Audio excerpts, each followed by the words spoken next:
Welcome back to Vietnamese Case Files. In today's compilation video, we will uncover 6 shocking financial crime cases where greed eroded moral values and even the bonds within the Vietnamese community. From offices in Orange County to cross-border scam factories operating in Cambodia, these perpetrators wove sophisticated networks to siphon tens of millions of USD from government funds and vulnerable victims. They did not hesitate to steal the identities of the deceased, exploit the labor of their own community members, or take advantage of a global pandemic for illegal profit. Through the details of schemes involving fraudulent tax filings, real estate mortgage scams, and the embezzlement of relief funds, we will see the determination of law enforcement agencies to bring the truth to light. Join Vietnamese Case Files as we uncover the heavy price these so-called master scammers ultimately paid behind bars.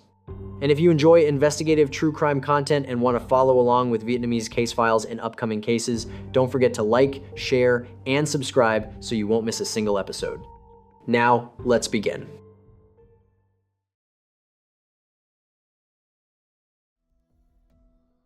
One day in early 2019, a middle-aged Vietnamese man walked into a local IRS office, his face filled with confusion.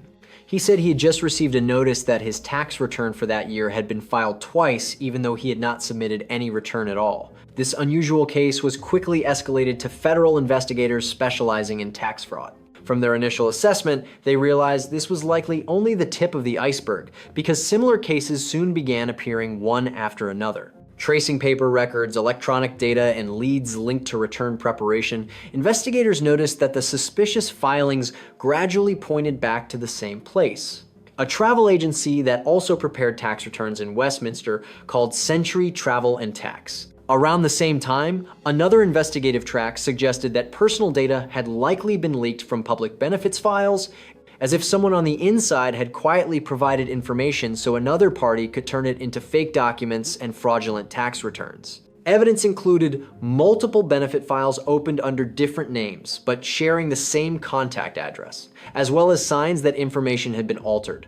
As the early leads converged on a single business, Century Travel and Tax was quickly identified as the most critical choke point. From that moment, the investigation was formally expanded.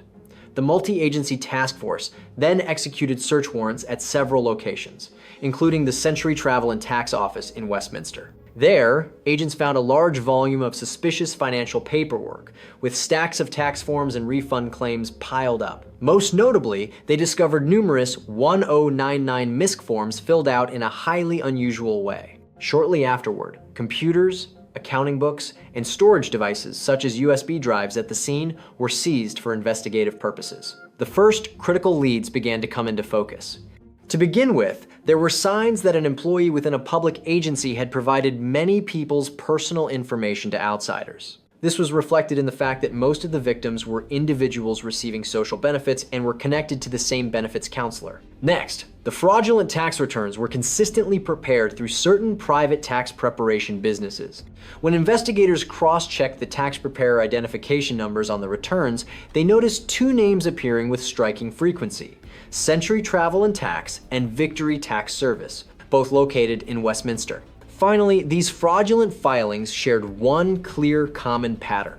They used Form 1099 MISC to report income that did not actually exist for the victims, people whose identities had been stolen, while also claiming those same amounts as business expenses for other clients.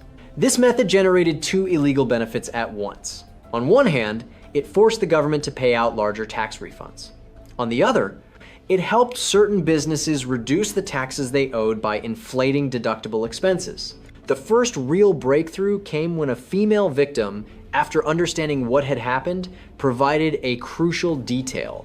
She said that while applying for social benefits at the county office, a social services worker had asked her for additional personal information about herself and her children, and even kept copies of her identification documents. Because the worker seemed very enthusiastic and helpful, she had not suspected anything at the time. When investigators checked the personnel list, they discovered that this helpful employee was John Tran, a longtime staff member of the Orange County Social Services Agency. From there, the direction of the investigation was quickly set. Digging deeper, investigators learned that John had abruptly resigned in October 2018 after 24 years at the agency. A review of internal records showed that management had suspected he was abusing his data access shortly before leaving, but before an internal inquiry could begin, John submitted his resignation. Meanwhile, on the tax filing side of the investigation, another key witness emerged. A business client of Century Travel and Tax quietly contacted prosecutors to offer cooperation. This person was later identified as Kevin Lay, 57 years old, who admitted he had paid for tax reduction services through intermediaries. Kevin said that a few years earlier, rumors began circulating within the local business community about a creative tax strategy, hiring outsiders as fake employees to increase payroll expenses and thereby reduce a business's taxable income. Through a referral, Kevin sought out Anton Nguyen, a well-known tax preparer in Westminster. There, Anton suggested creating fraudulent Form 1 099 MISC documents. Under their arrangement, Kevin only needed to pay Anton 10% of the taxes saved, and in exchange, his business would significantly reduce its tax liability. Driven by greed, Kevin agreed to participate without ever investigating whose identities were being used for those fake employees. This statement perfectly matched the evidence investigators had already collected. Records showed that Anton Vinh received 2 checks totaling 26,000 USD from Kevin Lay on May 2nd, 2017, equal to about 10% of the value of the fraudulent one. 099 forms Anton created for that business. With these key leads, the full picture of the case began to come into view.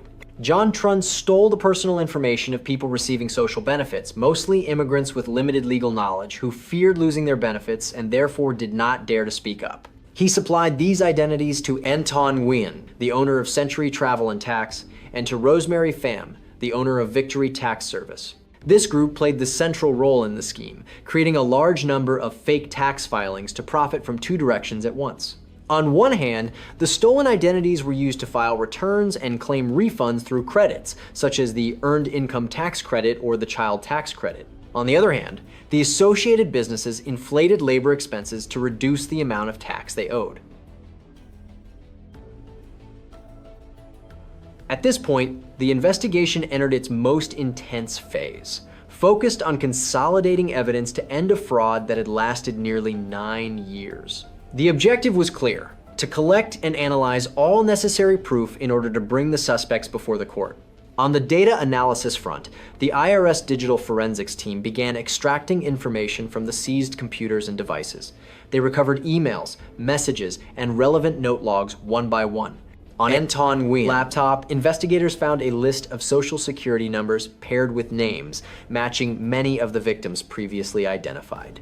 In parallel, financial specialists reviewed all related banking transactions. The results showed that John Tran and several accomplices had opened more than 12 bank accounts under other people's names, specifically the names of identity theft victims. These accounts were used to receive federal tax refunds from fraudulent filings. As soon as the money arrived, the group quickly withdrew cash, broke transactions into smaller amounts, or purchased cashier's checks to erase their trail.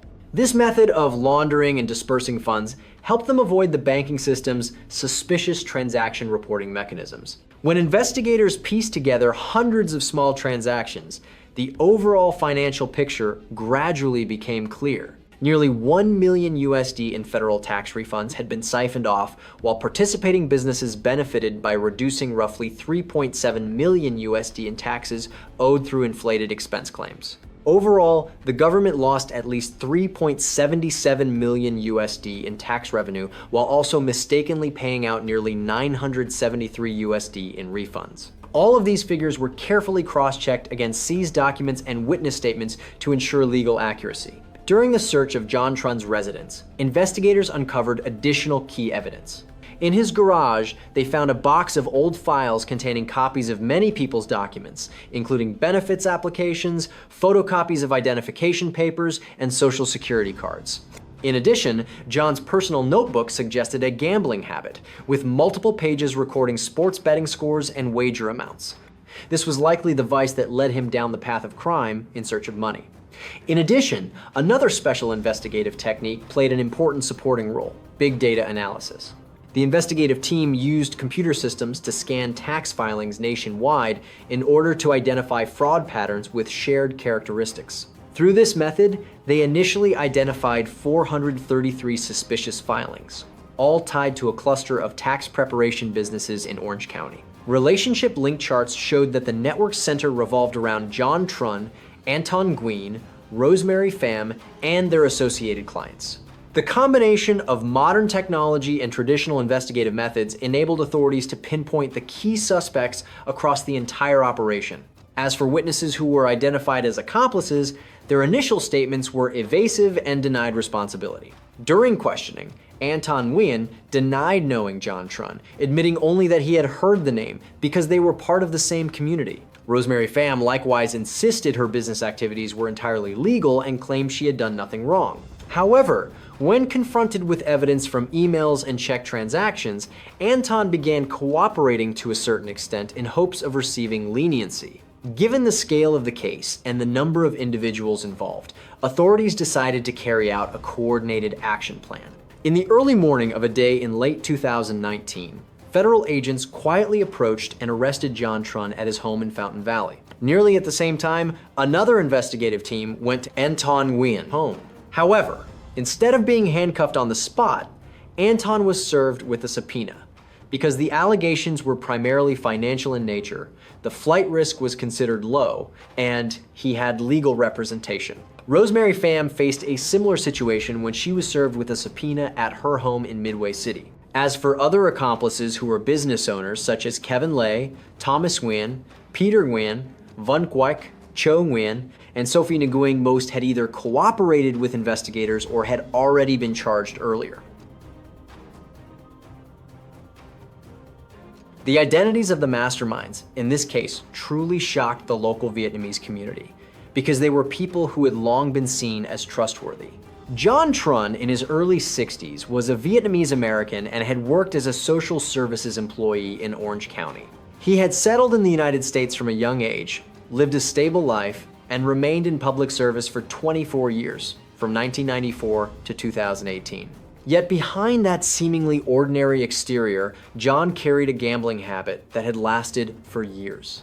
This addiction to gambling was believed to be the reason he spiraled, as his financial demands increasingly exceeded what he could afford. John's advantage in committing the crime lay in his deep understanding of the social welfare system. He knew how benefits files were created and managed, and he could exploit that knowledge to profit for himself and for people close to him. At the same time, with years of accumulated knowledge and experience, John was capable of coordinating with outside financial service providers, becoming the connecting link between the public benefits machinery and organized financial fraud. The investigation found that John Tran had no prior criminal record, but a moral collapse led him to exploit the very vulnerable people he was supposed to protect. Notably, some victims were directly preyed upon by John himself. For example, in 2007, he persuaded a man who had just arrived in the United States to lend him a credit card, then secretly spent on it and ran up a debt of 14,000 USD. That poor immigrant also believed he had to keep a government official happy for his family to continue receiving benefits. Only when the case was exposed did he realize he had been deceived and was left carrying a debt that seemed to come from nowhere. As for Anton Nguyen, 54 years old, he was a Vietnamese American and the owner of Century Travel and Tax. With deep knowledge of tax law, Anton understood exactly which loopholes could be exploited, including the Earned Income Tax Credit and the Child Tax Credit credits, designed to support low-income people with young children. He was involved in setting up shell companies, and there were even signs that Anton himself was behind the creation of these entities in order to issue fraudulent documentation. Within the entire operation, Anton played a central role, coordinating financial strategies and acting as the architect of a systematic profit scheme. For each job, Anton took roughly 10% of the fraudulent amount. Over the period from 2012 to 2019, he pocketed about 3.7 million USD. Anton used this money to expand his business operations and enrich himself. There were no signs that he was entangled in vices like John Tran. His actions appeared to stem purely from greed and calculation. Rosemary Pham, 65 years old, was a well-known tax preparer in Westminster and the owner of Victory Tax Service. She joined the ring in a role similar to Anton Nguyen, though on a smaller scale. Rosemary was accused of helping prepare fraudulent filings, including overstating fuel tax credits for certain clients. The business owner accomplices were also identified one by one. Kevin Lay, 57 years old, the owner of a business in Anaheim Hills, used the scheme to evade about 2.93 million USD in taxes. Thomas Nguyen, 62 years old, a businessman in Santa Ana, benefited at a lower level about 133,000 USD. Van Guek, 43 years old, residing in Monterey Park, evaded more than 231,000 USD in taxes and received a suspended sentence along with a fine. Peter Duc Nguyen, 63 years old, living in Garden Grove, evaded about 187,000 USD. Finally, Xiao Nguyen, 69 years old, and Sophie Thuy Nguyen, 48 years old, both residing in Orange County, were also accused of tax evasion and were awaiting the court's final ruling. Most of these individuals were small business owners within the community, connected through acquaintanceship and, in some cases, family ties. They understood their actions were wrong, but still participated for economic gain. This tax and benefits fraud operated quietly for nearly a decade, beginning in the late 2000s. The person who set this chain of wrongdoing in motion was John Tran. At first, he abused his access to personal files for small-scale gains, such as opening credit cards in other people's names. When those acts went undetected, John gradually developed a larger plan. Using the identities of low-income individuals, people who had little or no need to file taxes, to create fraudulent tax returns and extract refunds from the government. Realizing he did not have the expertise to carry out complex tax manipulations, John Tran began looking for accomplices within the community, and by 2012 he had connected with Anton Nguyen, a well-known tax specialist in Westminster. Later, Rosemary Pham, the owner of another tax preparation business, also joined the operation in a similar role, expanding the network and increasing the number of fraudulent filings. From 2013 to 2015, this fraud machine ran relatively smoothly. Each tax season, John Tran selectively targeted poor immigrants, especially families with young children, so they would qualify for certain tax credits. Then Anton and Rosemary used these identities to create fraudulent 1099 filings tied to businesses, allowing those businesses to inflate expenses and reduce the taxes they owed. At the same time, the group also filed tax returns under the victims' names to claim refunds, then routed the money into accounts controlled by the ring. Because the amount tied to each return was not very large and was spread out over many years, the scheme avoided the IRS's attention for a long time. Starting in 2016, the scale of the fraud began to expand, and the boldness increased noticeably. John Tran did not stop at supplying identities. He also directly created fake benefits files for relatives to siphon county welfare funds. Rosemary Pham even went further by inflating less common credits, such as fuel tax credits. Around the same period, the number of businesses participating in tax evasion continued to grow, making some filings increasingly unusual in size. The turning point came in 2019, when the first victims discovered their identities had been used to submit fraudulent tax returns. At the same time, internal file handovers at the Orange County Social Services Agency exposed additional irregularities tied to cases handled by John Tran. When leads from the tax system and the public benefits system were connected, authorities formally launched a comprehensive investigation and successfully dismantled the fraud ring. The case was brought to federal court in Santa Ana, California. In reality, most defendants chose to plead guilty in exchange for potential leniency rather than proceed to a lengthy jury trial. As a result, the courtroom developments largely focused on conviction and sentencing based on plea agreements, along with the aggravating and mitigating factors for each defendant. John Tran was the first to plead guilty in November 2019 to charges including conspiracy to defraud the government, mail fraud, and aggravated identity theft. If the maximum penalties for each count were added together, he could have faced up to 72 years in prison. However, because he pleaded guilty and cooperated to some extent, his actual sentence was 4 years and 9 months in prison, along with an obligation to pay 1 million USD in restitution. In court, the defense submitted John Tran's letter of remorse. In it, he expressed shame, accepted responsibility for his actions, and apologized to the victims.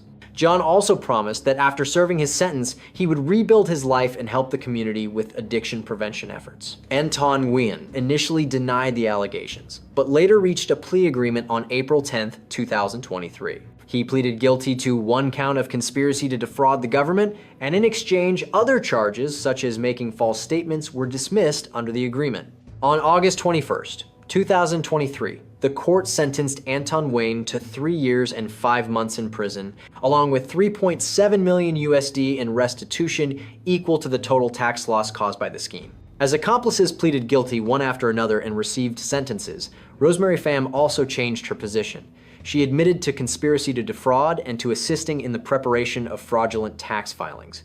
At her court hearing in October 2023, prosecutors requested a 37-month sentence because Rosemary's role was considered less severe than Anton Nguyen's. However, after considering her advanced age and personal circumstances, the judge sentenced Rosemary to 12 months in prison. In addition, she was ordered to pay nearly 900,000 USD in restitution, matching the portion of tax losses she was accused of helping cause. For the group of business owner accomplices, hearings were held intermittently from 2021 to 2023. Kevin Lay later pleaded guilty to tax evasion and was sentenced to 6 months in prison, along with a fine of 15,000 USD and an obligation to pay million USD in restitution. Thomas Nguyen also pleaded guilty to tax evasion, but received only a 30,000 USD fine and 133,000 USD in restitution without any prison time, most likely due to his limited role or his health condition.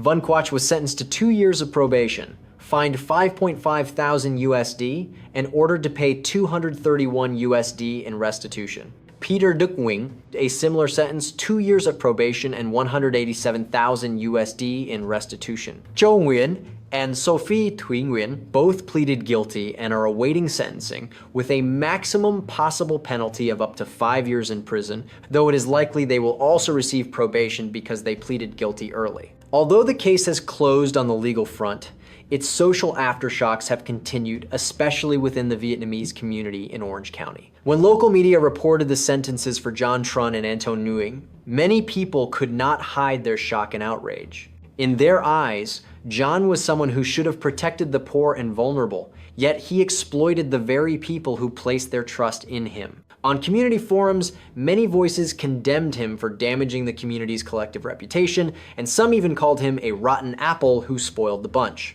This case also sounded an alarm about serious gaps in oversight and management.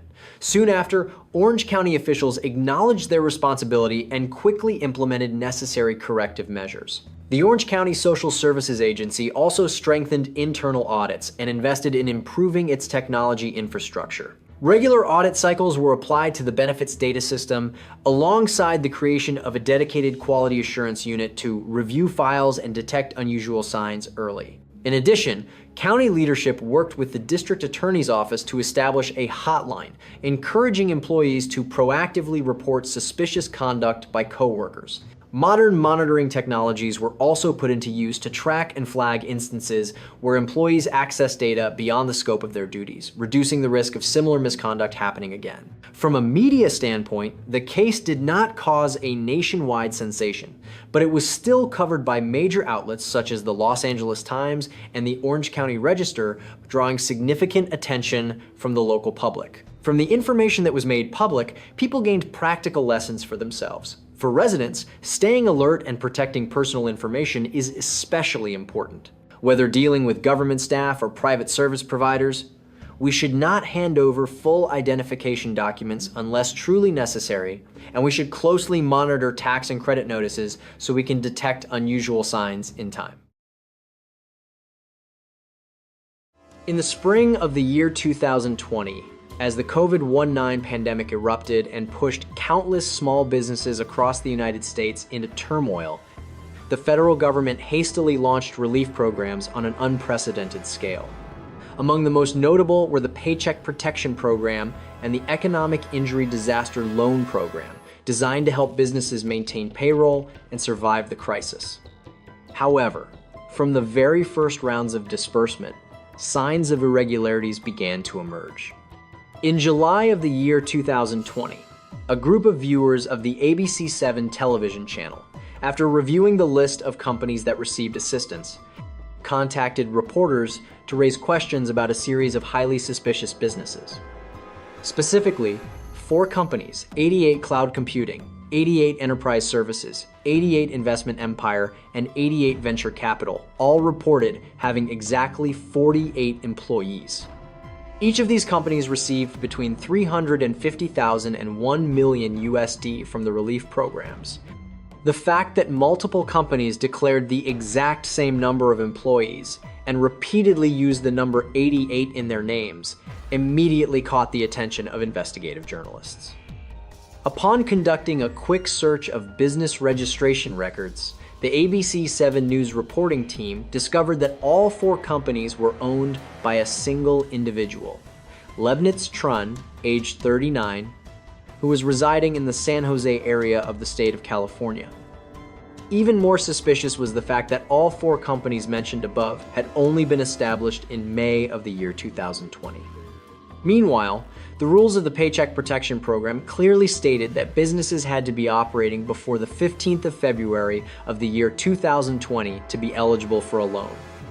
This meant that Lebnitz Tran had deliberately set up companies after the pandemic began for the sole purpose of applying for relief funds, an act that blatantly violated the program's criteria. To clarify the situation, the reporters called Lebnitz Tran directly to verify the details. At first, he insisted that his businesses were completely legitimate. However, when he was asked to do an on-camera interview, Lebnitz began to evade the request, claiming he needed to consult his personal secretary, and then hurriedly hung up. This evasive attitude only further reinforced the investigative team's suspicions. Tracing the registered headquarters addresses Lebnitz had listed for his companies, the reporters uncovered a stark truth. It turned out the company headquarters was simply his mother's private home in Campbell, California, with no office and no signs of any business operations. When they went to the home registered under his name in San Jose, along with another property in Saratoga, they only encountered his relatives or friends. There was absolutely no sign of any company office, nor any employees as he had claimed. The media's findings were quickly forwarded to the authorities. In fact, the Small Business Administration and the FBI had been watching Lebnitz Tran even before the reporters contacted them. After all, one individual registering multiple companies in a short period of time and then requesting relief funds totaling millions of USD was clearly an abnormal red flag. In an interview, a representative of the Small Business Administration emphasized that the Paycheck Protection Program was intended exclusively for businesses that had been operating steadily before the pandemic, and therefore newly created companies like Lebnitz's were not qualified to receive the money. After the suspicions were confirmed, authorities launched an in-depth investigation into Lebnitz Tran's entire operation. According to investigative records, Lebnitz was accused of orchestrating an extremely elaborate fraud scheme from April through July of the year 2020, aimed at siphoning funds from business relief programs. To carry out this plot, he exploited every loophole by purchasing or borrowing the identities of existing businesses, while also rapidly setting up numerous new companies for the sole purpose of submitting relief applications. In each application packet, Lebnitz fabricated a wide range of false information to persuade banks and authorities to approve the loans. He did not hesitate to falsify the operating history of newly created companies, inflate employee counts to dozens of people, and report payroll expenses at wildly unrealistic levels. To boost credibility, Lebnitz also falsified tax filings and forged financial documents, complete with stamps made to look authentic. All of it was meant to paint a perfect picture of businesses supposedly desperate for capital and fully qualified to receive emergency relief. For each business under his control, Lebnitz submitted not just one, but multiple loan applications to different institutions. Investigators determined that Lebnitz Tran was behind at least 27 loan applications under the Paycheck Protection Program and 7 applications under the Economic Injury Disaster Loan Program. Whether submitted under his own name or using someone else's identity, all of the money ultimately remained under Lebnitz's direction. He targeted a total of about 8.5 million USD, and before being discovered, actually had more than 3.6 million USD approved. The remaining funds may have been denied or put on hold during the review process, but the 3.6 million USD he received was still enough to make the case one of the largest relief fraud scandals in California at the time. After deducting expenses, Lebnitz pocketed roughly 1.7 million USD in illicit profits from the scheme. Next, investigators traced the money trail to expose how Lebnitz used the stolen funds. As suspected, he did not use the money to pay employee wages or keep any business running. Instead, Lebnitz and those involved funneled the money into personal luxuries, dining at high-end restaurants, shopping at expensive stores, transferring funds into his personal stock investment accounts, and buying cryptocurrency. Not only that, Lebnitz splurged on a Tesla electric car worth $100,000, right in the middle of a time when millions of Americans were struggling through the pandemic. All of these expenses were clearly documented in bank statements and transaction records, becoming hard evidence of Lebnitz's motive for personal enrichment. Another notable detail was how Lebnitz chose the channel through which to file his loan applications. Instead of going through major banks with extremely strict verification procedures, he primarily submitted applications to online lenders, also known as lesser-known financial technology companies. Records show that at least 3 online platforms were heavily exploited by Lebnitz: Fundbox, Harvest, and Lendistry. These intermediaries helped connect businesses to the Paycheck Protection Program quickly. However, this convenience came with major screening loopholes, as business verification largely relied on algorithms and customers' self-reported information. These companies approved a combined total of more than 1 million USD for Lebnitz's 488 businesses in June of the year 2020 alone. This lax oversight was later fiercely criticized by federal officials, and the case of Lebnitz Tran came to be viewed as a textbook example of exploiting technological gaps to profit from relief funds. By mid-year 2021, federal investigators believed they had gathered sufficient, solid evidence to charge Lebnitz Tran. The case file was then forwarded to a federal grand jury in the Northern District of California, leading to a formal indictment being issued and paving the way for his arrest. On the 8th of July of the year 2021, more than a year after the fraud began, the Federal Bureau of Investigation officially launched an operation to arrest Lebnitz Tran. With court authorization, FBI agents raided his residence in San Jose in the early hours of the morning and carried out the arrest warrant. The following day, the United States Department of Justice issued an official announcement charging Lebnitz Tran, aged 40, with multiple allegations related to COVID-19 relief program fraud. According to the indictment that was made public, Lebnitz Tran faced a total of 9 criminal counts, including 6 counts of wire fraud and 3 counts of bank fraud. These charges accurately reflected how he exploited the internet, email, and financial institutions to steal government funds. If convicted on all counts, Lebnitz would face extremely severe penalties, up to 30 years in prison for each count of bank fraud and 20 years in prison for each count of wire fraud. In theory, the combined sentence could amount to hundreds of years in prison, a figure that underscored the authorities' zero-tolerance stance toward those who exploit a shared disaster for personal gain. Immediately after the arrest warrant was executed, all assets and bank accounts connected to Lebnitz Tran were swiftly frozen pending the court's final ruling. At the same time, authorities also seized the Tesla vehicle and many other luxury assets that Lebnitz had purchased with fraudulent funds, treating them as key evidence in the case. So who was Lebnitz Tran, really? When the case came to light, the public could not help but question the background and true motives of the figure behind this audacious fraud scheme. According to judicial sources, Lebnitz Tran was a Vietnamese American living in the city of San Jose, in the state of California. Investigative records indicated that Lebnitz was relatively well off, owning at least 1 home in San Jose and being linked to another property in Saratoga, an affluent area within Silicon Valley. As for his private life, there was little information available, as he kept a low profile and had no prior criminal record. Some acquaintances said that Lebnitz was knowledgeable in finance and technology, and that this expertise likely helped him seize the opportunity to profit as soon as the government began pouring relief funds into the economy. Lebnitz realized that the application procedures for the Paycheck Protection Program and the Disaster Loan Program were conducted primarily online and relied heavily on the applicant's sworn honesty. Meanwhile, regulators at the time were overwhelmed, making it difficult to thoroughly scrutinize each individual application. With the knowledge he already had, Lebnitz built a seemingly flawless fake profile for himself, portraying himself as the owner of multiple reputable businesses with dozens of employees and high revenue, supposedly hit hard by the pandemic. Lebnitz Tran's actions not only broke the law, but also constituted a grave moral violation. At a time when legitimate businesses were struggling to stay afloat and millions of workers were unemployed, Lebnitz, someone who was neither desperate nor impoverished, brazenly stole resources that should have gone to those truly in need.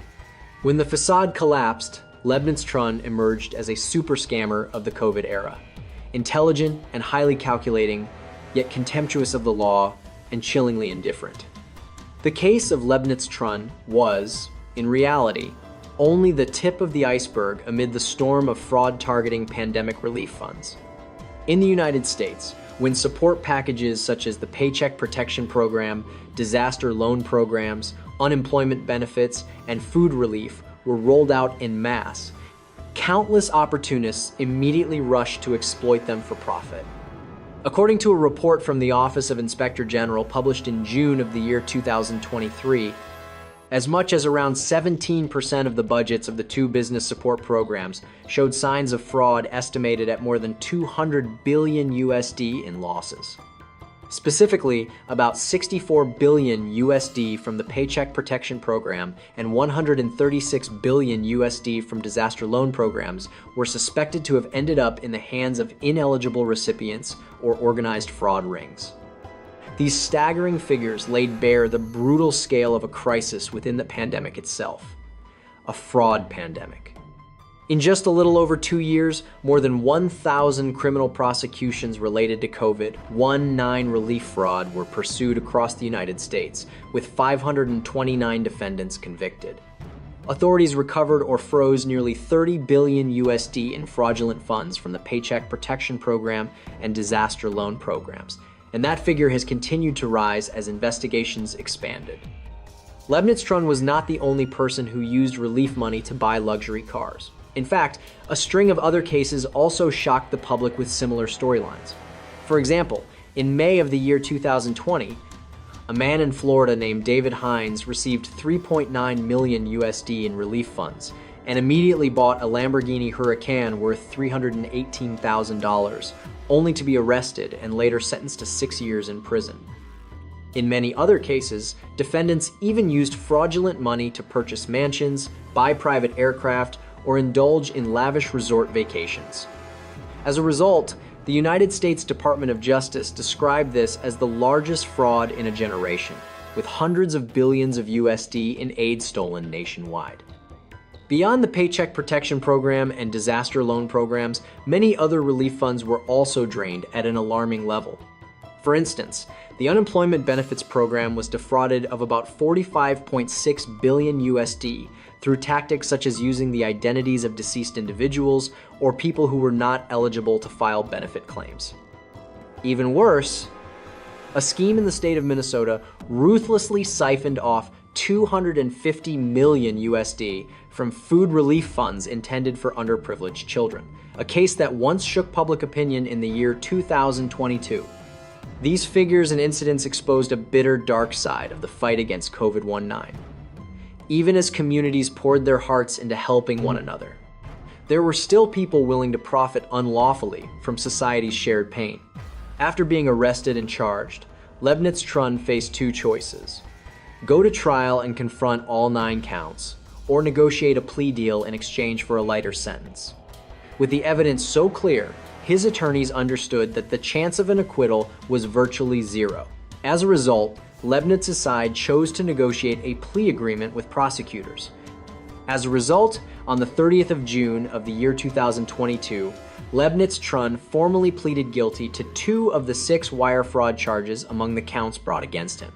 In return, prosecutors agreed to drop the remaining charges, including 4 additional wire fraud counts and 3 bank fraud counts, on the condition that Lebnitz cooperate fully and commit no further violations.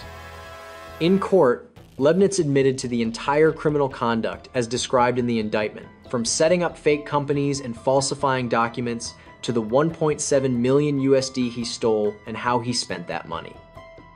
A federal judge in the Northern District of California then accepted the defendant's guilty plea. This meant that, without going through a lengthy trial, Lebnitz Tran was officially convicted of defrauding COVID, won 9 relief funds, totaling 3.6 million USD. After pleading guilty, Lebnitz Tran still faced the court's final sentencing decision. For the 2 wire fraud counts, each carried a maximum penalty of up to 20 years in prison. This meant Lebnitz could face a combined maximum sentence of 40 years in federal prison for the 2 offenses. However, the exact number would ultimately be determined by the judge under the federal sentencing guidelines, after carefully weighing aggravating and mitigating factors. In addition, the judge required Lebnitz to agree to repay at least 1.719 million USD, representing the full amount of illicit proceeds he had gained. This mandatory restitution was intended to reimburse the government and the dispersing agencies for the losses caused by Lebnitz's fraudulent conduct. In early November of the year 2022, federal court proceedings in Northern California officially entered the sentencing phase for Lebnitz Tran. Although the specific details of the punishment had not yet been formally announced, in light of the overwhelming evidence and the defendant's guilty plea, a harsh sentence was inevitable. This was not merely a legal punishment, but also a wake-up call for anyone harboring unlawful ambitions. Profiting from the community's suffering in a time of crisis not only faces the full force of the law, but also invites severe judgment from the public. The Lebnitz Tran case sent a strong message that no matter how sophisticated the tactics may be, justice will ultimately be served. From a broader perspective, the Lebnitz Tran case was not just an isolated criminal file. It became a representative precedent that prompted federal lawmakers to tighten oversight and control. After a wave of similar fraud cases was exposed, the United States government intensified post-disbursement investigations and reformed verification criteria, aiming to minimize the risk of relief funds continuing to fall into the hands of profiteers. In the late 2000s, the Internal Revenue Service began noticing unusual signs as a series of tax returns suddenly appeared with inflated income and falsified tax payments. Some individuals claimed refunds worth hundreds of thousands of USD, despite having unclear sources of income. Other filings were submitted under the names of brand new companies that had never operated, or even under the identities of people who had long since passed away. In response, the anti-fraud system and investigators from the Criminal Investigation Division immediately stepped in. The tax fraud case in Las Vegas was officially opened, marking the beginning of a large-scale investigation. Through investigative measures, the team discovered that numerous fraudulent tax returns submitted through the electronic system all traced back to a Vietnamese man named Tran. A common pattern among these filings was the reporting of extremely large amounts of taxes allegedly paid, prompting the system to automatically record overpayments and require authorities to process substantial refunds. According to investigative records, Tran was the individual who directly prepared and submitted the fraudulent tax returns, as well as the mastermind behind concealing the flow of money. He was also assisted by 2 accomplices within his own family, Kennedy Tran and Elizabeth Tran. Both of them actively opened numerous accounts at different banks, then repeatedly visited check-cashing stores to quickly convert tax refund checks into cash. By spreading the funds across multiple accounts and withdrawing money in small amounts at various check-cashing locations, the group blurred their financial trail and avoided drawing attention from authorities when a single account received an unusually large sum of money. However, obtaining the money was only the beginning. The next challenge for the Tran group was how to launder these illegal funds and conceal their origin. In the gambling paradise of Las Vegas, they had no shortage of ways to transform dirty money into clean money. According to the investigation's findings, all 3 frequently used the stolen cash to purchase cashier's checks. With these checks in hand, the Tran group would calmly walk into lavish casinos, exchange them for gaming chips, and later convert the chips back into cash. This method proved highly effective because the flow of money on the casino floor is extremely difficult to trace. By accepting a small loss to the house, the remaining amount could legitimately appear as legal funds under the guise of gambling winnings. According to US authorities, the majority of the stolen tax refund money was burned away in casinos, both to launder the funds and to satisfy their greed for more gains from high-stakes gambling. During long nights in Las Vegas, substantial amounts of tax money were poured into glamorous betting tables in the hope that extravagant spending would legitimize their illicit income. At the same time, their lavish lifestyle within casino circles revealed the group's arrogance, as they believed the facade of being lucky gamblers would shield them from prosecution. While tracing the flow of money, investigators worked closely with banks and multiple other law enforcement agencies. They gathered evidence from numerous sources, including bank statements, security camera footage from check-cashing counters in casinos, as well as business registration records in Nevada. Piece by piece, the case became clearer as authorities discovered that many shell companies established by the Tran group existed solely to claim tax refunds with no real business operations whatsoever. Notably, many individuals listed in the filings had never personally submitted any application. In some cases, people who had been deceased for more than a decade suddenly appeared as applicants requesting tax refunds. The investigation also exposed increasingly bold tactics used by the fraud ring. Initially, they submitted a single fraudulent tax return to receive the first refund. However, once they realized the scheme had succeeded, just a few months later, they filed additional amended returns using the same false information to siphon more money from the federal budget. This tactic allowed Tran's group to maximize the amount of money stolen and create confusion within the auditing system, enabling them to successfully submit multiple refund claims under the same false identity without being immediately detected. The true severity of the case became evident when authorities announced the final loss figures. After reviewing and cross-checking the data, the Internal Revenue Service confirmed that the total amount of fraudulent tax refunds claimed by the Tran family exceeded 6 million USD. Of that amount, the tax authority had actually issued and paid out more than 2 million USD to the group before managing to stop the scheme in time. This was not only a direct loss to the state budget, but also the strongest evidence used to prosecute the suspects. After many years of persistent and quiet investigation, once all the solid evidence was firmly in hand, federal agents decided to bring the case to a close. In late 2017, a federal grand jury in Las Vegas formally indicted Tran, along with Kennedy Tran and Elizabeth Tran, on charges related to conspiracy to steal tax refund money, and arrest warrants were immediately issued. Unlike many high-profile criminal cases, the arrests were carried out rather quietly. Law enforcement officers arrived at the Tran family residence in Las Vegas early one morning to execute the warrants in an orderly manner. Perhaps the suspects themselves had already sensed this outcome as the investigative net tightened around them. According to the indictment released on August 31, 2017, Tran, who was nearly 60 years old at the time, was charged with multiple offenses, including conspiracy to defraud the government, theft of public funds, filing false tax returns, mail fraud, and aggravated identity theft. His two accomplices, Kennedy Tran and Elizabeth Tran, were also charged with conspiracy and theft of government funds. Under federal law, the charge of conspiracy to steal government funds alone carries a maximum sentence of 10 years in prison. Mail fraud can result in up to 20 years in prison for each count, while aggravated identity theft carries a mandatory minimum sentence of 2 years for each violation. If all these sentences were imposed consecutively, Tran would face the prospect of spending several decades behind bars. The three Tran defendants were brought before a federal court to hear the indictment, maintaining a surprisingly calm demeanor.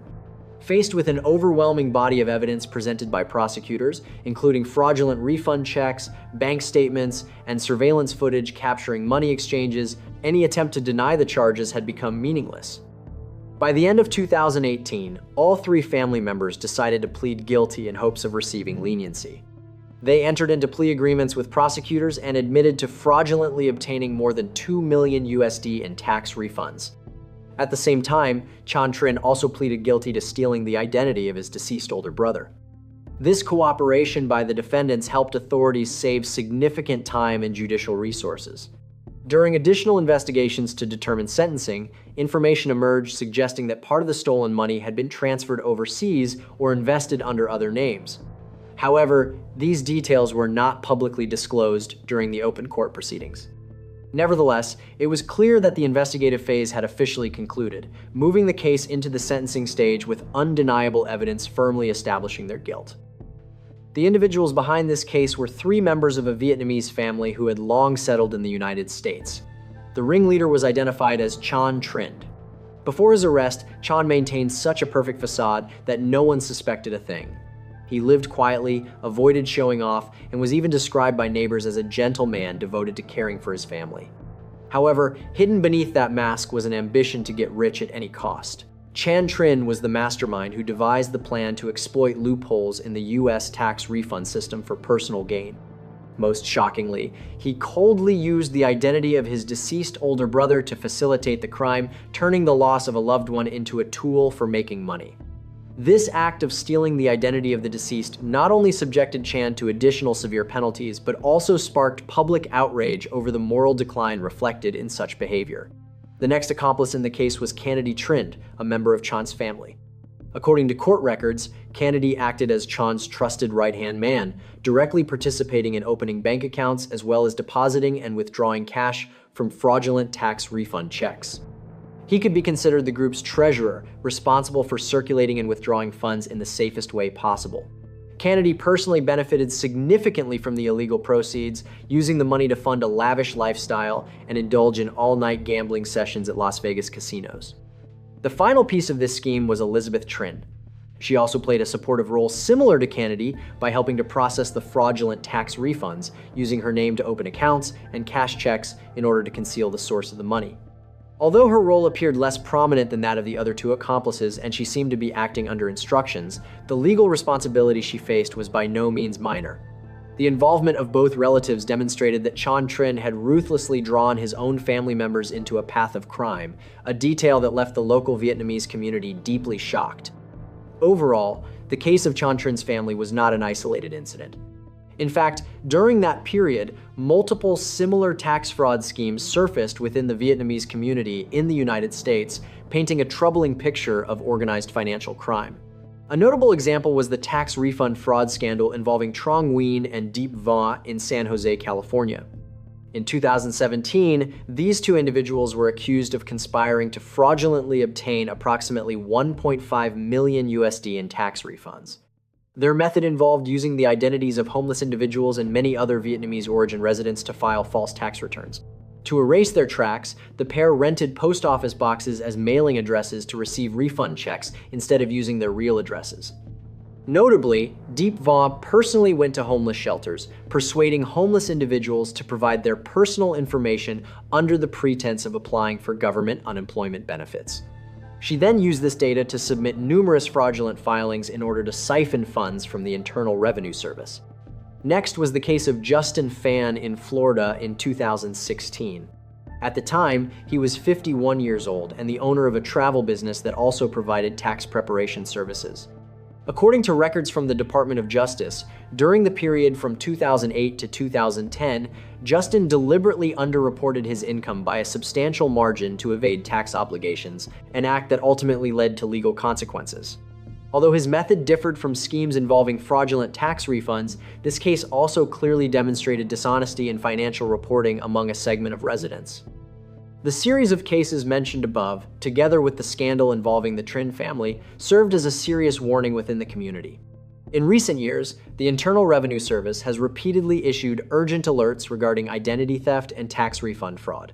The agency has noted that criminal groups are becoming increasingly sophisticated in collecting personal data, particularly social security numbers, to create fraudulent filings and steal funds from the national budget. In response, the agency has coordinated closely with state tax departments and tax service providers to strengthen security measures. However, the most important factor remains each individual's awareness and self-protection against online risks. Citizens must strictly safeguard their social security numbers and remain highly cautious of offers promising free government money in order to avoid falling into traps or unintentionally aiding criminals. Looking back at these scandals, it is evident that loopholes in tax refund policies inadvertently created opportunities for bad actors to exploit the system. This reality forced U.S. authorities to urgently review and revise weaknesses in the Internal Revenue Service's oversight procedures. Within the Vietnamese community in the United States, public opinion strongly condemned these illegal acts and called for collective efforts to uphold the image of a law-abiding community. In April 2019, the case of Tran's family officially reached its conclusion with a sentencing hearing at the United States District Court for the District of Nevada, presided over by Judge James C. Mahan. The final judgment clearly defined the level of culpability of each member involved in the scheme to siphon government funds. As the mastermind, Tran was sentenced to 102 months in prison, equivalent to 8.5 years. This sentence fell within the plea agreement approved by the court and included punishment for aggravated identity theft. In addition to his prison term, he was sentenced to 3 years of supervised release after completing his sentence and was ordered to pay more than 2.3 million USD in restitution to the Internal Revenue Service. This amount was nearly equivalent to the total loss he had caused, not including additional court costs if he failed to fulfill the financial obligations imposed. As an active accomplice acting under the direction of Tran, Kennedy was sentenced to 2 years in prison. This relatively lighter sentence partly reflected his admission of guilt and cooperation with authorities, as well as confirmation that his role was more limited compared to the mastermind. In addition, after completing his prison term, he will be subject to 3 years of supervised release and must pay more than 1.1 million USD in restitution to the Internal Revenue Service, an amount corresponding to the funds he personally benefited from or was held accountable for. As for Elizabeth Tran, she was determined to be the least involved accomplice and was therefore granted greater leniency by the court. In May 2019, Judge Mahan sentenced Elizabeth to 18 months in prison for conspiracy to defraud the government.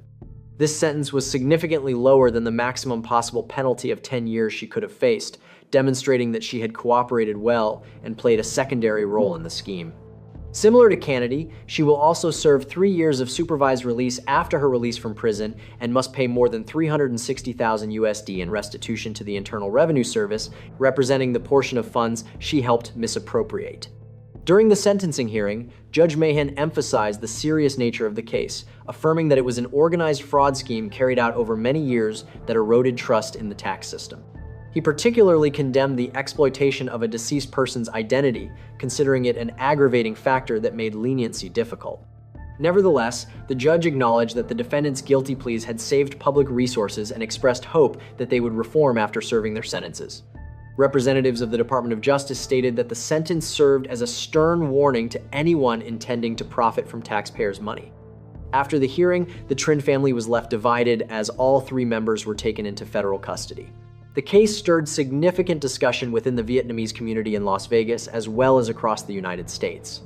Many opinions expressed outrage, arguing that the punishment was still insufficient as a deterrent compared to the act of siphoning tax money, which represents the hard-earned income of millions of citizens. In any case, the matter has officially concluded, delivering a clear message that U.S. law will never tolerate fraud, regardless of who commits it or how sophisticated the scheme may be. And what about you? If you discovered that a family member was engaging in financial fraud, would you choose to remain silent and become complicit, or would you bravely intervene before things went too far?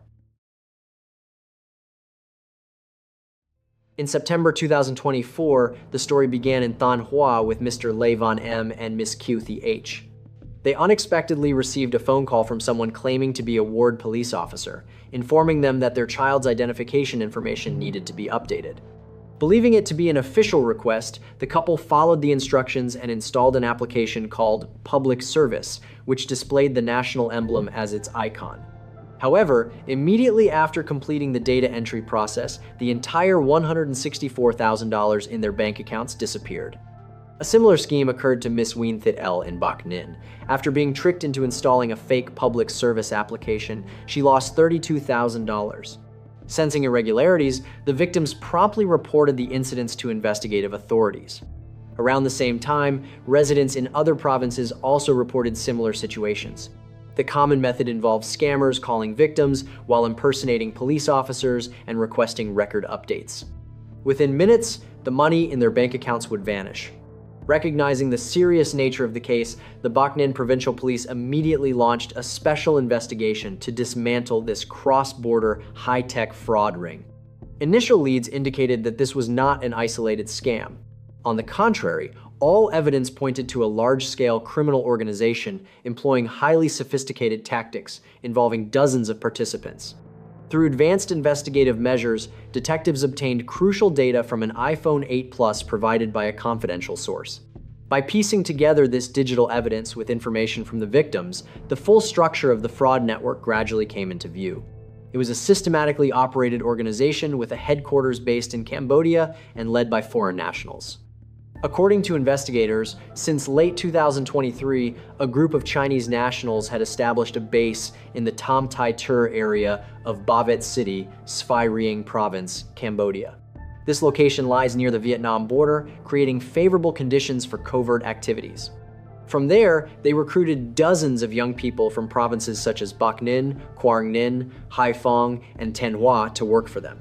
Notably, the organization operated like a professional corporation, with clearly divided departments, team managers, attendance tracking, and salary bonuses based on each member's fraud performance.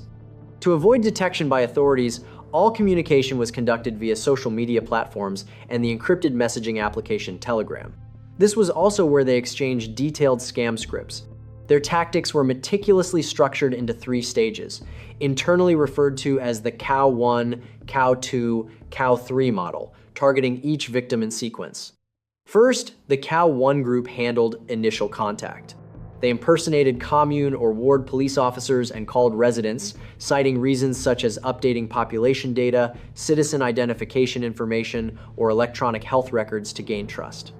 Beyond the impersonation calls, the ring set up an even more elaborate trap, a professionally designed fake website.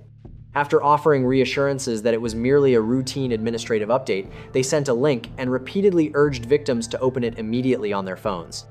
The interface appeared highly official, convincing users that it was a legitimate government portal. Once victims believed they were completing a legitimate procedure, the Cow 2 group took over in a persuasive role. They posed as district or provincial police officers and instructed victims to install a mobile application called Public Service.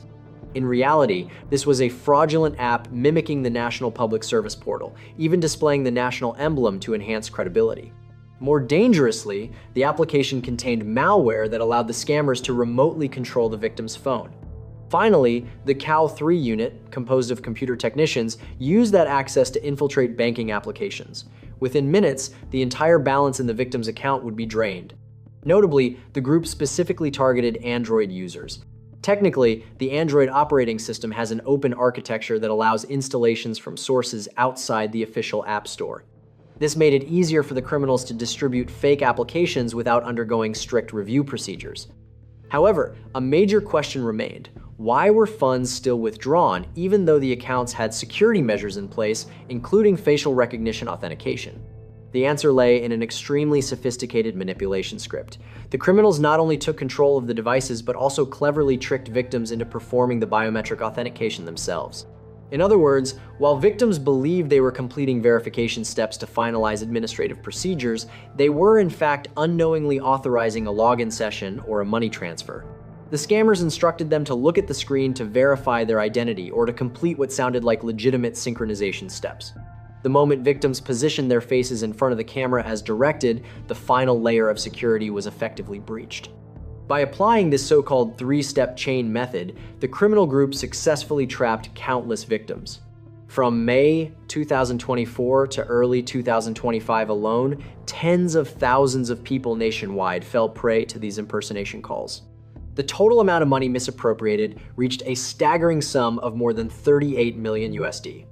In some extreme cases, individual victims lost between $350,000 and $390,000 after just one fateful phone call. Notably, most of these illicit funds were transferred overseas to serve the Chinese ringleaders. Meanwhile, the Vietnamese participants in the scheme received only a very small share of the profits. Faced with the scale and particularly serious nature of the case, the Bac Ninh Provincial Police immediately reported to the Ministry of Public Security. At the same time, a confidential joint operation plan was developed in coordination with the Royal Cambodian Police, preparing to strike when the time was right. By late January 2025, as the Lunar New Year approached, the Special Task Force decided to take action. On January 23rd, with strong support from Cambodian authorities, Vietnamese law enforcement simultaneously raided the Tam Thai Tur headquarters in Bavay. The sweep was carried out with such speed that the suspects had no time to react. At the scene, police caught dozens of Vietnamese nationals in the act of conducting phone scams. Authorities also seized numerous computers, mobile phones pre-installed with remote control software, and a large volume of related evidence. Thus, just ahead of the Lunar New Year of 2025, the transnational fraud ring was officially dismantled, bringing an end to nearly 2 years of operations. However, amid the chaos, several key ringleaders managed to flee. Most notably was Neem Kun Per, born in 1984, one of the senior managers of the operation, who escaped and went into hiding within Cambodia. The Bac Ninh Provincial Police immediately issued a special nationwide wanted notice for Neem Kun Per on charges of fraud and appropriation of property. For many months afterward, authorities persistently coordinated with Cambodian counterparts to track down his whereabouts. By mid-August 2025, thanks to intelligence sources and support from the Ministry of Public Security's representative office in Cambodia, investigators determined that Per was still hiding in the Tam Tai Tu area of Bavat City, Svai Rieng Province, Cambodia. On August 16, 2025, the Bac Ninh Provincial Police, in coordination with Cambodian authorities, launched a surprise arrest operation. Neem Kun Per was apprehended on Cambodian soil, ending his months on the run. He was immediately extradited to Vietnam to serve the investigation. In total, 46 individuals involved in this fraud ring were arrested and awaited trial to face legal consequences. This case was considered one of the first major victories by Vietnamese law enforcement in dismantling scam compounds in Cambodia operated by foreign ringleaders. The success of the operation not only halted illegal activities, but also brought many misguided Vietnamese youths back home. Following an expanded investigation, the Security Investigation Agency of the Bac Ninh Provincial Police clarified the role of each link in the organization. Among the 46 defendants, 4 individuals stood out as mid-level managers with particularly important roles. Do Van Nghia, born in 2000, from Bac Ninh; Pham Thi Huyen Trang, born in 1999, from Hai Phong; Dinh Nhu Quinn, born in 2002, from Phu That; and Neem Kun Per, born in 1984, from Dung Nai. These individuals directly held mid-level management positions within the scam operation. Thanks to their Chinese language proficiency, they also acted as interpreters and provided significant support to the foreign ringleaders throughout the operation.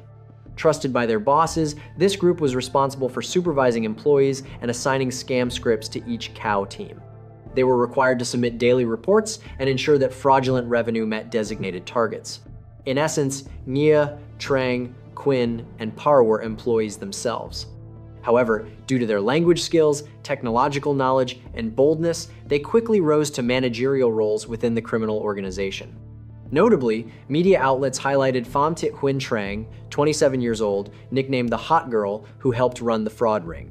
The image of a young woman playing a key role in a multi-million USD scam shocked public opinion. Under this management group were 40 additional employees, most of them between 20 and 30 years old, recruited from various provinces across Vietnam. All of these individuals were recruited with promises of easy work and high pay.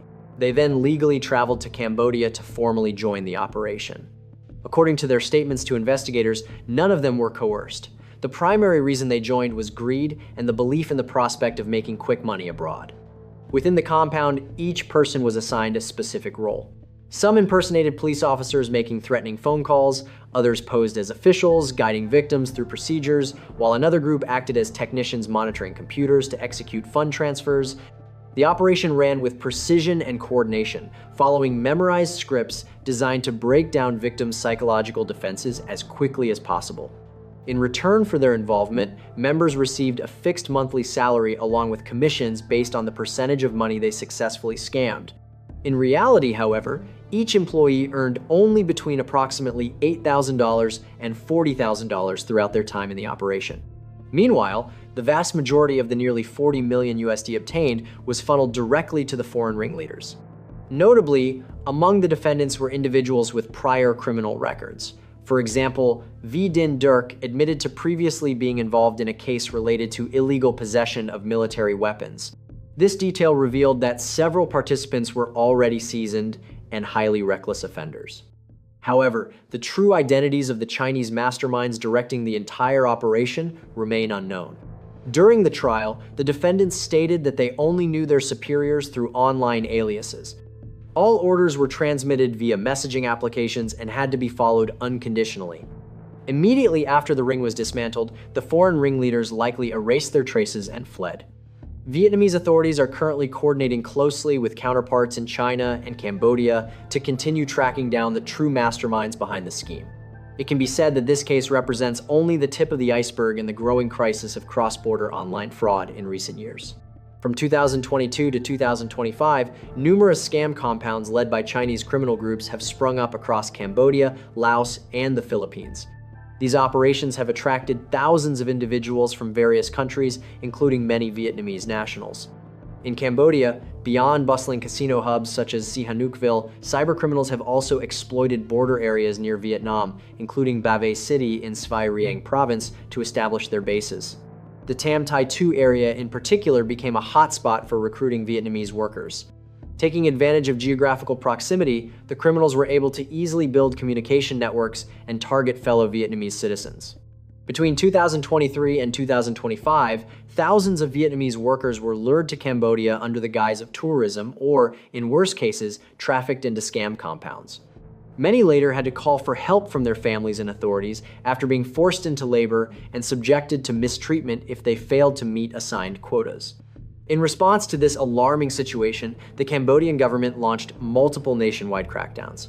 Notably, in early 2026, within just 17 days from January 1st to January 17th, Cambodian police simultaneously raided 14 online scam compounds. The campaign swept across Phnom Penh and provinces such as Siem Reap, Battambang, Pria Sihanouk, and Svai Rieng, leading to the arrest of approximately 300 foreign suspects. On the Vietnamese side, throughout 2025, provincial police forces also achieved significant results in dismantling transnational fraud rings. For example, in August 2025, Ha Tin Provincial Police, in coordination with the Ministry of Public Security and Lao authorities, conducted a surprise raid on a complex in Bo Kaeo Province, Laos. As a result, 155 suspects involved in fraud, human trafficking, and organizing illegal border crossings were apprehended. In October 2025, Lai Chau Provincial Police, in coordination with specialized units of the Ministry of Public Security, traveled to Cambodia to dismantle a fraud ring that impersonated delivery drivers and police officers. This group successfully scammed approximately 12 million USD from around 8,000 victims. Shortly afterward, 59 Vietnamese suspects were arrested and brought back to Vietnam for legal proceedings. In early 2026, Tueng Quang Provincial Police, in coordination with the Criminal Police Department, Tay Ninh Provincial Police, and the Royal Cambodian Police, simultaneously raided the special zones Kim Sa 1, Kim Sa 3, Titan, and Tam Tai Tu in Ba Vinh City, Svay Rieng Province, Cambodia. During the operation, authorities arrested 205 Vietnamese suspects working in online scam companies operated by Chinese nationals. These consecutive victories demonstrate that cross-border fraud is expanding on a large scale, requiring close international cooperation to effectively suppress it at its roots. According to a United Nations report, global losses caused by online scams in 2023 alone reached 37 billion USD. This staggering figure clearly reflects the increasing sophistication and expanding scale of cybercrime in the modern era.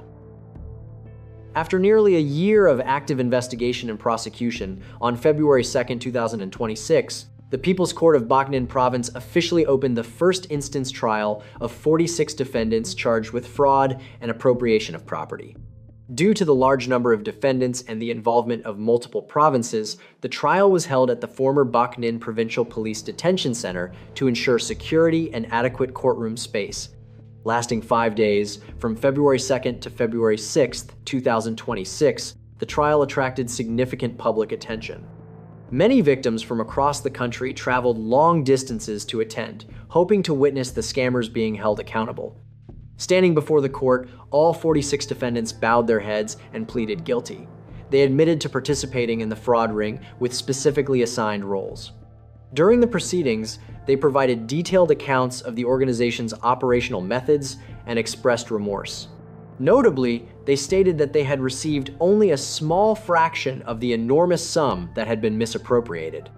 At the trial, several young defendants broke down in tears. They described being lured by promises of easy work and high pay and pleaded for leniency. However, the panel of judges determined that the crimes were particularly serious. The organization operated in a structured manner with sophisticated tactics, committed repeated offenses, and involved transnational elements.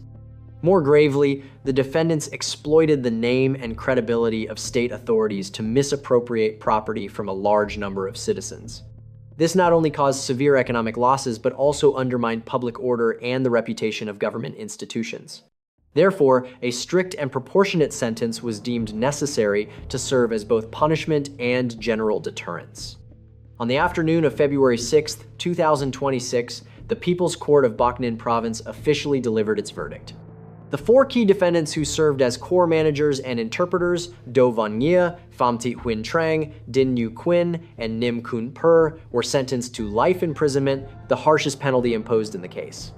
The remaining 42 defendants received prison sentences ranging from 8 years and 6 months to 19 years and 6 months, depending on their level of involvement. Most were sentenced to between 13 and 18 years, while a few received under 10 years due to mitigating circumstances. Among all defendants, only one individual, Hoang Linh Chi, 23 years old from Phu That, received a suspended sentence. Determined to have played a minor role and to have special mitigating factors, Chi was sentenced to 3 years in prison, suspended, with a probation period of 5 years.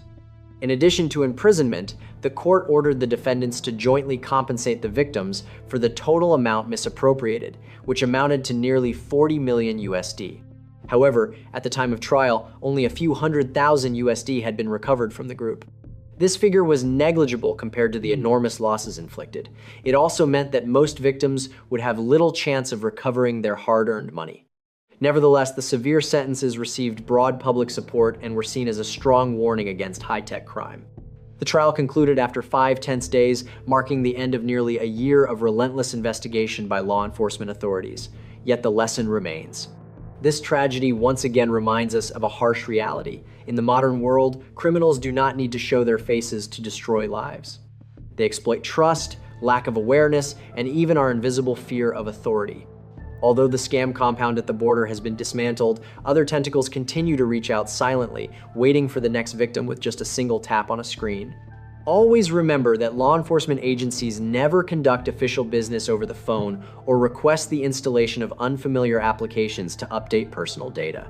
Our vigilance is the strongest shield against these increasingly sophisticated schemes. A few years ago, during the peak of the COVID-19 pandemic, the United States government implemented the Paycheck Protection Program under the CARES Act to provide emergency support for small businesses to maintain payroll and operations. At a time when millions of businesses were struggling to survive, a Vietnamese-owned nail salon chain in New York suddenly received an enormous amount of financial assistance. This immediately raised suspicions among banks and authorities. Specifically, in mid-2020, the Victoria Nails and Spa System, owned by a Vietnamese-origin family with more than 15 branches across Long Island, Brooklyn, and the Bronx, submitted applications for more than 13 million USD in loans within just the first few months of the pandemic outbreak. Shortly afterward, the chain was approved and received 7.8 million USD in dispersed funds, an unusually large and highly irregular amount when compared to the company's actual operational scale. Suspecting fraud, the bank temporarily froze the funds and reported the matter to the authorities.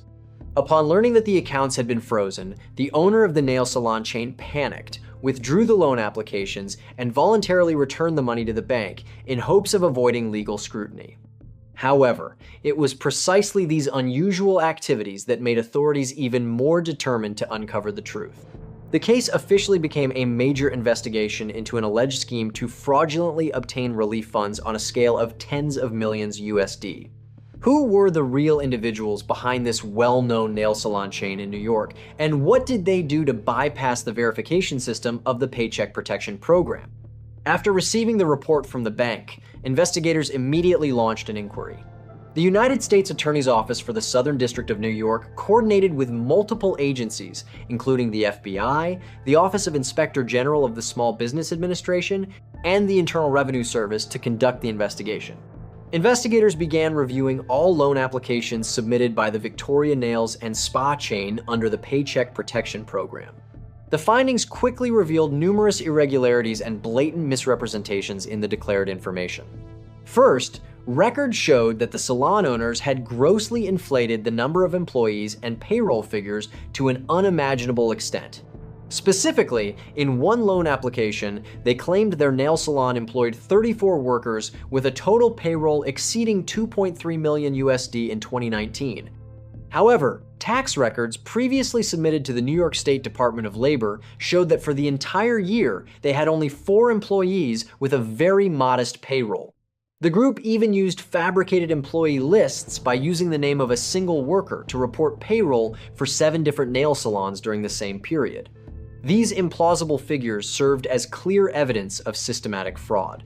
Not only did they inflate staffing numbers, but the suspects were also found to have falsified and altered payroll records and tax documents to legitimize the fabricated figures in their applications.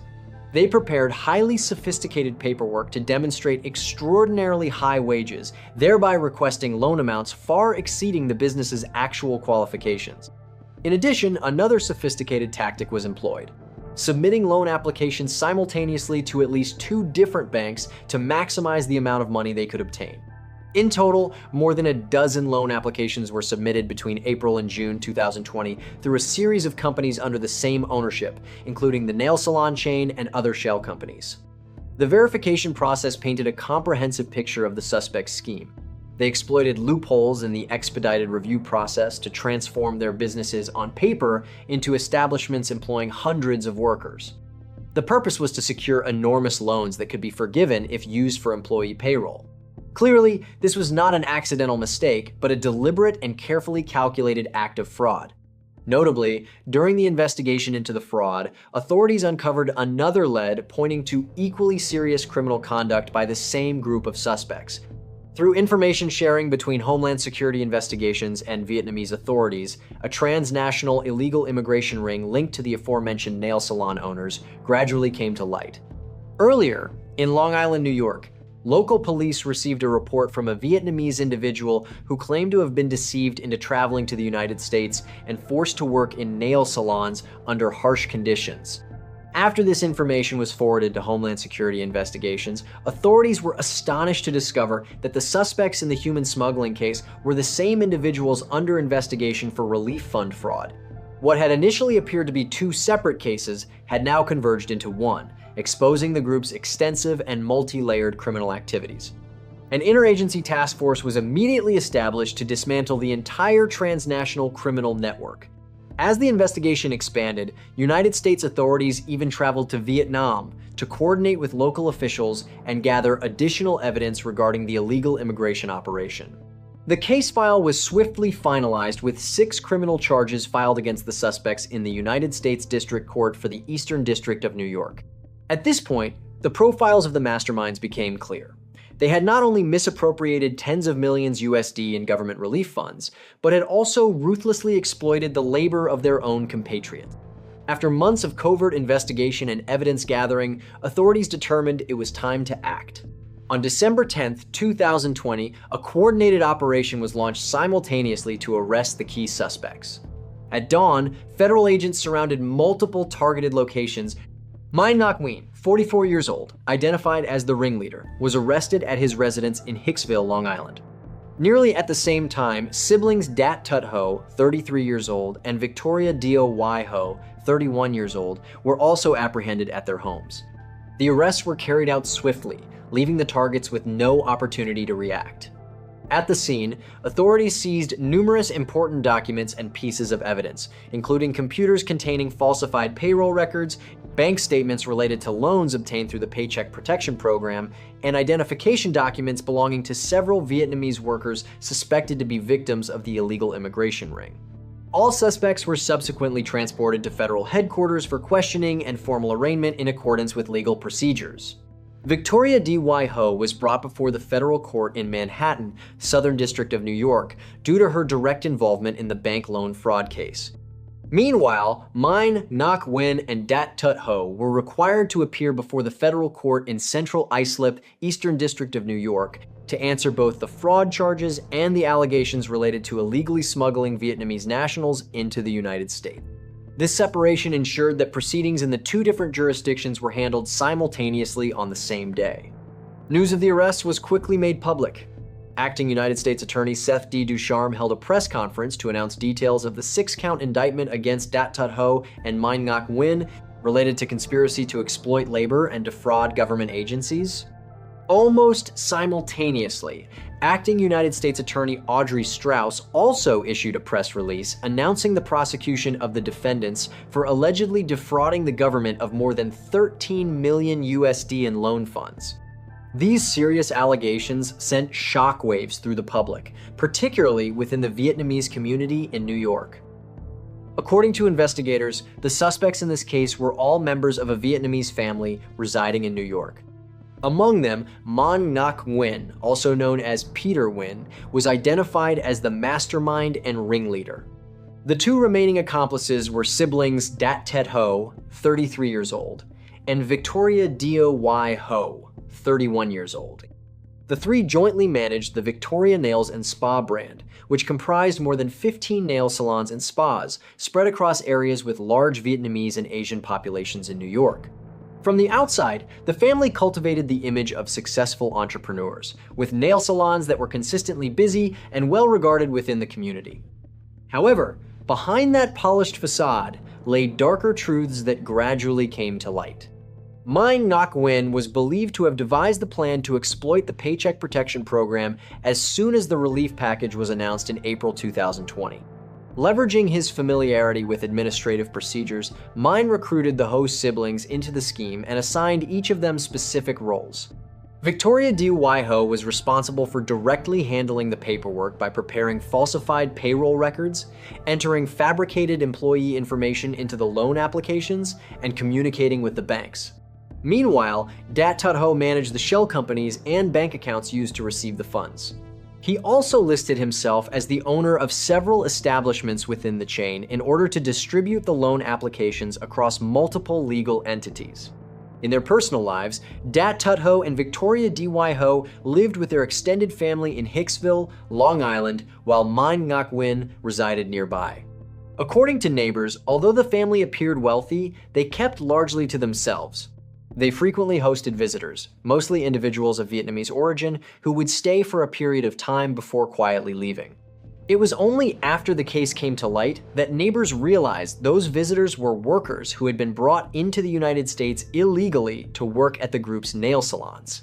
In fact, the investigation revealed that since 2017, the group had been operating an illegal immigration ring that smuggled Vietnamese nationals into the United States. Minh Ngoc Nguyen had collaborated with brokers in Vietnam to arrange for workers to travel to the United States through various methods. Some individuals entered on tourist visas and then overstayed, while others crossed the border through Mexico or Canada under the guidance of intermediary smuggling networks. As soon as these workers arrived, they were taken directly to properties owned by Minh Ngoc Nguyen and Dat Tut Ho for temporary accommodation, and all of their passports and identification documents were confiscated by the group. The next step involved instructing or coercing the victims to file residency applications based on fabricated stories in order to prolong their stay in the United States. Although these applications were almost always denied, during the waiting period, the victims were still forced to work at the family's nail salon chain for meager wages, sometimes with no pay at all. Whatever little money they earned was typically deducted to cover the smuggling fees imposed by the group, trapping them in a cycle of labor exploitation. Taken together, the investigation revealed that this case was the convergence of two major scandals unfolding simultaneously during the pandemic: relief fund, fraud, and illegal immigration for the purpose of labor exploitation. Through these schemes, the group systematically manipulated both the financial system and vulnerable individuals for illicit gain. On the financial fraud front, the suspects devised a sophisticated plan to misappropriate funds from the Small Business Relief Program. By exploiting the expedited disbursement process and loopholes in the self-reporting system, they effectively turned their nail salon chain into a money-generating machine. Using a series of fraudulent applications, they inflated the size of their businesses to dozens of times their actual scale, transforming a handful of employees into several dozen on paper. In one application, they even reported 76 employees with a payroll exceeding 6.6 million USD day in 2019. Based on these fabricated figures, they secured enormous loan approvals within a short period of time. Had the scheme gone undetected, the funds could have been fully forgiven, as program regulations allowed loan forgiveness if the business demonstrated that the money was used to pay employee wages. The group's conduct extended beyond defrauding commercial banks. It constituted fraud against the United States federal government itself, which guaranteed and ultimately bore responsibility for loans issued under the Paycheck Protection Program. This was considered particularly egregious, as the relief funds were intended to support legitimate small businesses struggling during the pandemic. At the same time, the illegal immigration operation further demonstrated the calculated and ruthless nature of Man Ngoc Win's group. They expanded their nail salon chain not solely for business purposes, but also to create outlets for an unofficial labor force smuggled from Vietnam. Over a period of nearly 4 years, from 2017 to 2020, this network successfully smuggled dozens of Vietnamese nationals into the United States through various routes. Driven by dreams of a better life or deceived by false promises, these individuals risked everything to cross borders and jungles, only to fall into a trap of labor exploitation in the heart of America. They were kept under the control of their own compatriots, who posed as sponsors or employers. By confiscating documents, issuing threats, and manipulating immigration procedures, the masterminds stripped the victims of their freedom and turned them into a source of cheap labor for their businesses. Not only did the group profit from their labor, but they also forced the victims to shoulder enormous brokerage debts, compelling them to work relentlessly to repay sums they could not foresee ever escaping. Given these circumstances, the case was classified as particularly serious, sparking outrage among law enforcement, authorities, and the public alike. The case exposed a darker side within the community, where certain individuals were willing to betray their own compatriots out of greed. Immediately after the arrests, authorities swiftly initiated criminal proceedings against the trio. In the United States District Court for the Southern District of New York, located in Manhattan, Victoria Dia Waiho was charged with offenses related to relief loan fraud. Specifically, she faced charges of conspiracy to commit bank and wire fraud, carrying a maximum sentence of up to 30 years in prison. In addition, Victoria D. Waiho was charged with major fraud against the United States, which carries a maximum sentence of 10 years, as well as conspiracy to make false statements to federal authorities, punishable by up to 5 years in prison. Meanwhile, in the United States District Court for the Eastern District of New York, Man Ngoc Win and Dat Tet Ho faced additional charges, including conspiracy to smuggle immigrants into the United States, committing the offense for financial gain, and conspiracy to defraud immigration authorities by fabricating residency applications. If convicted, these charges carry penalties ranging from a minimum of 5 years to a maximum of 15 years in prison for each count. Taken together, each defendant faced the possibility of spending decades behind bars for their series of criminal acts. During the initial hearings, all 3 defendants appeared visibly anxious, lowering their heads in silence before the court. The federal judge denied their request for bail, citing the particularly serious nature of the case and the risk that the defendants might flee or continue engaging in criminal conduct. As a result, all were ordered detained pending trial. The legal proceedings that followed lasted quite a long time, as the case involved multiple complex federal charges and numerous parties. During the pretrial phase, several notable legal developments emerged. Victoria Dia Waiho's attorney once requested that she be allowed to attend a hearing remotely, citing that she had not received a COVID vaccine. However, Judge Caproni firmly denied the request, emphasizing that defendants in criminal cases are required to appear in person unless truly exceptional circumstances exist. In 2022, a significant development occurred. Mun Ngak Nguyen and Dat Tut Ho decided to admit to several key charges. According to media reports, both pleaded guilty to conspiracy to commit bank and wire fraud in connection with the misappropriation of relief funds around that time. In exchange, prosecutors may dismiss certain other charges and recommend a more lenient sentence within the framework of a plea agreement. This is a common legal strategy aimed at reducing the risk of receiving the maximum possible sentence before a jury. At present, all three defendants are awaiting the court's final judgment. Based on the cumulative maximum penalties, they could face sentences amounting to several decades of imprisonment. However, the actual terms may be lower due to mitigating factors, such as voluntary guilty pleas or substantial cooperation with investigators. Nevertheless, the price they must pay for their actions will undoubtedly be severe. In addition to prison time, the court is expected to order full restitution of the misappropriated funds to the United States government. They may also face additional fines for each charge, amounting to hundreds of thousands USD. The case of Mun Ngak Nguyen and the Ho siblings serves as a stark warning to society. From being a well-known business family within the community, they fell into criminality, driven by boundless greed. The consequences are devastating. Reputations destroyed, freedom stripped away, and a bleak future awaiting them behind bars. In your opinion, given such serious violations of both law and morality, what sentence would be truly appropriate for this group? Should stricter oversight measures be applied to businesses employing immigrant labor in order to prevent labor exploitation? In 2017, an extremely sophisticated mortgage fraud scheme was uncovered in Orange County, California, sending shockwaves through the local Vietnamese community. The case began when a real estate investor in Garden Grove noticed irregularities concerning his own property. Previously, in March 2015, he had sold an office building and agreed to provide the buyer with a large seller-financed loan secured by a mortgage. However, 2 years later, he was stunned to discover that all records of his mortgage had seemingly disappeared from the system. Specifically, a reconveyance deed had been recorded, confirming that his loan had been fully paid off even though in reality, he had not received a single dollar. Suspecting document forgery, the man immediately reported the matter to authorities. Shortly afterward, numerous other victims came forward with similar stories. From private lenders to financial companies, many discovered that their massive mortgage liens had suddenly become invalid on paper without explanation. Although the debts remained unpaid, property records showed as if everything had been properly settled.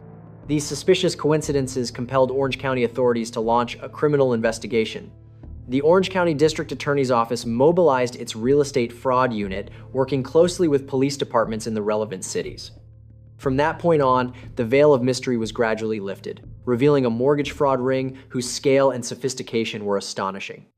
The in-depth investigation exposed the truth. Behind this chain of fraud was a criminal group led by two Vietnamese-born men. Along with their accomplices, they exploited loopholes in the real estate lending system to misappropriate a staggering total of 15 million USD. According to documents from the Orange County District Attorney's Office, the group's method was highly sophisticated. They would purchase or gain control of multiple properties, then use those assets as collateral to obtain loans from creditors, including financial companies and private individuals, typically structured as short-term, high-interest loans. Normally, a property remains encumbered by a loan until the debt is fully repaid. However, this group found a way to remove that encumbrance through forged documents. Specifically, after receiving the initial loan, the suspects continued making regular monthly interest payments for a short period to create an appearance of credibility and to lull creditors into a false sense of security. Meanwhile, behind the scenes, they secretly fabricated reconveyance deeds or transfer documents, forging the lender's signature. Even more brazenly, they colluded with a notary public within their own circle to authenticate the forged signatures and affix official seals, transforming worthless papers into seemingly valid legal documents. They then confidently submitted these records to the Orange County Clerk Recorder's Office as if the debts had been legitimately paid off. As a result, in the official land record system, the properties suddenly appeared debt-free, while in reality, the loans remained outstanding and not a single dollar of principal had been repaid.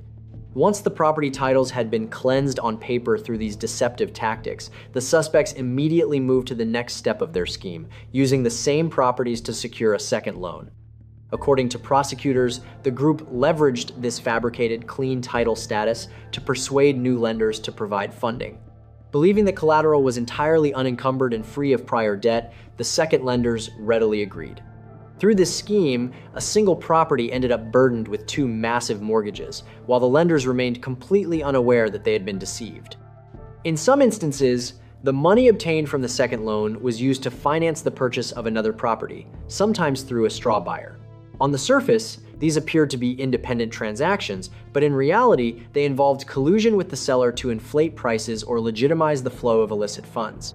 This tactic created a web of overlapping and intertwined transactions, forming a maze-like network that made it extremely difficult for victims to immediately trace the fraud. Throughout the investigation, prosecutors uncovered at least 10 separate real estate transactions showing signs of fraud carried out using this sophisticated method. A total of 12 victims fell into the trap, including seasoned private investors and financial companies, with total estimated losses reaching 15 million USD. After each successful scheme, the fraud ring calmly pocketed hundreds of thousands to millions of USD, leaving victims holding stacks of mortgage documents that had become nothing more than worthless paper. The investigation lasted for many months, involving an enormous workload to gather evidence from numerous property records, notary logs, bank statements, and witness testimonies. The Orange County Real Estate Fraud Unit worked closely with the Garden Grove Police Department and other law enforcement agencies, methodically peeling back each layer of deception to uncover the true identities of those behind the scheme. By early 2019, once sufficient evidence had been assembled, the Orange County Grand Jury approved criminal indictments. On January 7, 2019, the Orange County District Attorney's Office officially filed the case, bringing a total of 84 felony charges against the defendants. At the top of this blacklist were the two principal suspects, Jimmy Phan and Vinh Phan, both 44 years old. Another key accomplice, Stephen Wynn, 56 years old, was also charged. The lengthy indictment detailed numerous criminal acts, including 38 counts of forgery, 19 counts of filing false documents, 17 counts of mortgage fraud, along with additional charges such as notary fraud, false loan applications, and embezzlement. The massive scale and high level of sophistication of this case left even the most seasoned investigators astonished. Immediately after the indictment was announced, arrest warrants were swiftly issued.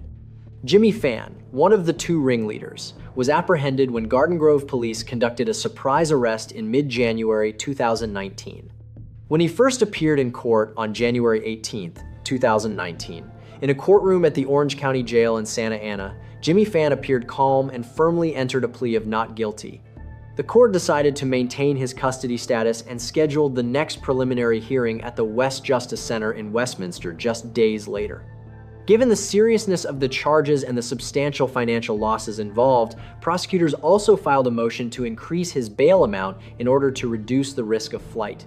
However, the pursuit of the remaining accomplices proved far more complicated than anticipated.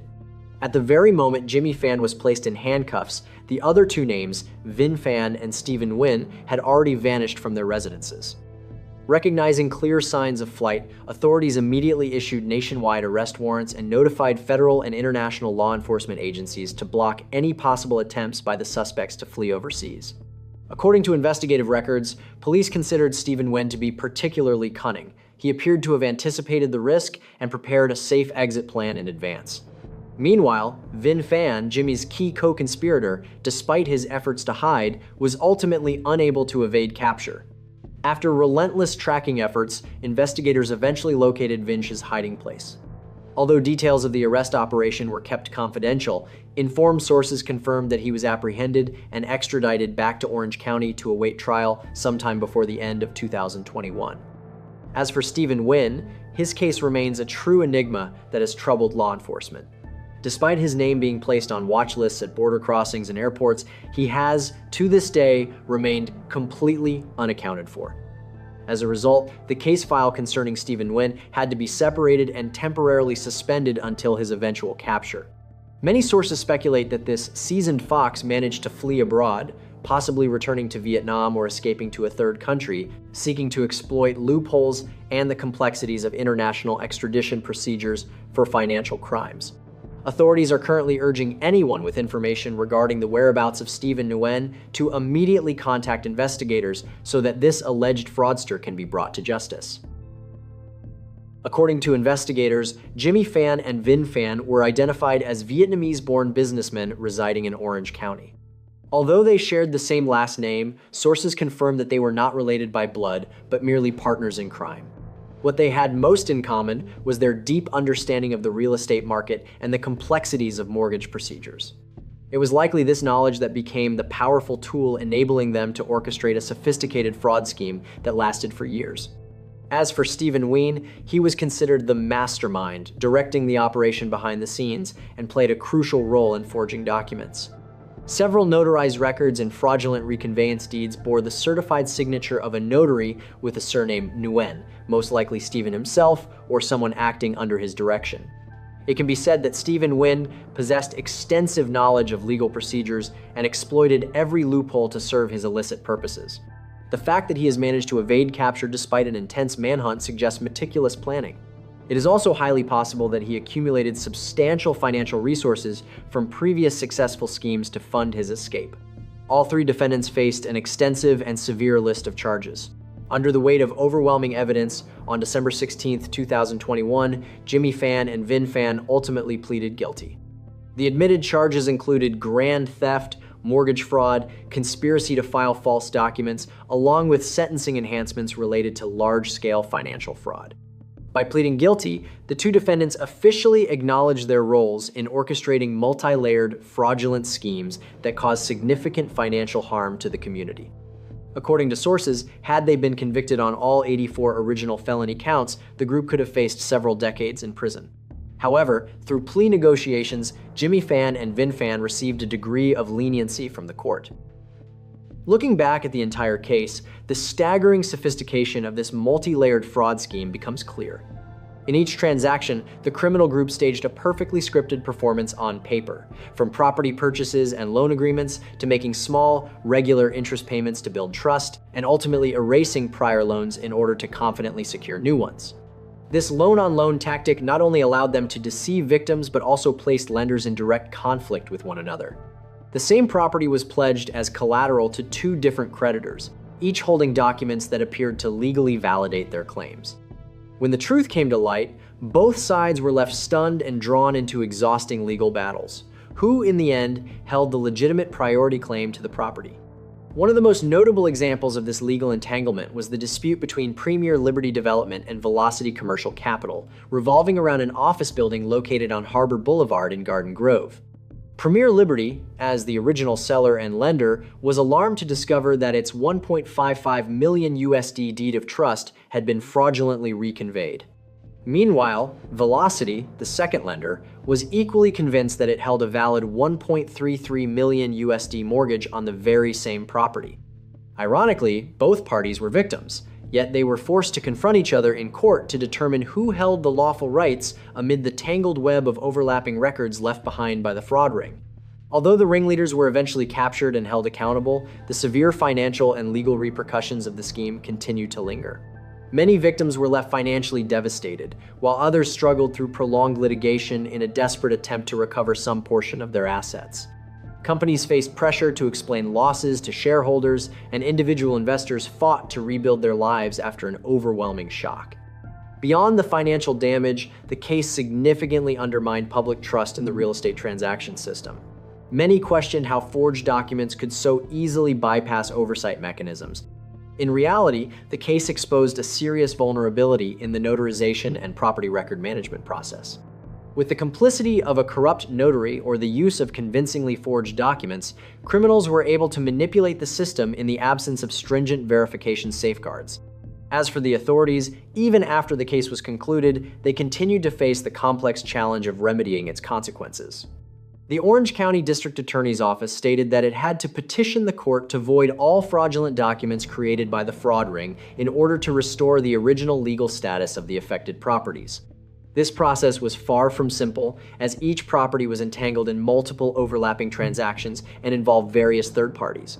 Nevertheless, invalidating these fraudulent documents was a necessary step to help victims reclaim their lawful rights.